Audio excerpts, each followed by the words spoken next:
এক বাবা এসে বললেন, উমরে ফারুক আমার ছেলে কথা শোনে না, বেয়াদব। উমরে ফারুক ছেলেরে ডাকলেন, বাবা তুমি তোমার আব্বাজানের কথা শোনো না, এটা তো কবিরা গুনাহ। ছেলে বলে, উমরে ফারুক সব দায়িত্ব আল্লাহ ছেলে মেয়েদেরকে দিয়েছে, বাবা মাকে কোনো দায়িত্ব দেয় নাই। উমরে ফারুক বললেন, অবশ্যই দায়িত্ব দিয়েছে।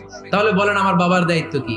উনি বললেন, প্রাইমারিলি প্রথমত 3 দায়িত্ব। পৃথিবীর প্রতিটি বাবার উচিত ছেলেদের মেয়েদের জন্য ভালো মায়ের ব্যবস্থা করা। 2 নম্বরে সুন্দর তার একটা নাম রেখে দেয়া। 3 নাম্বার তার আল্লাহর কিতাব শিক্ষা দেওয়া। এবার ছেলেকে আমার আব্বা 3টার একটাও করে নাই।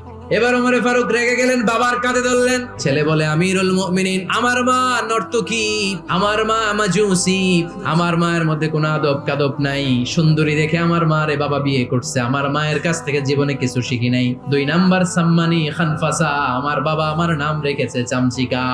ওয়ালাম ইউআল্লিমনি হারফাম মিন কিতাবিল্লাহ, আমিরুল মুমিনিন, শুধু তাই না, আল্লাহর কোরআনের একটা অক্ষর আমার বাবা কোনোদিন আমারে শিক্ষা দেয় না। ওমর ফারুক রেগে গেলেন, এবার বাপের কান্দে দইরা মারতে শুরু করলেন। তুই ফুলার নামে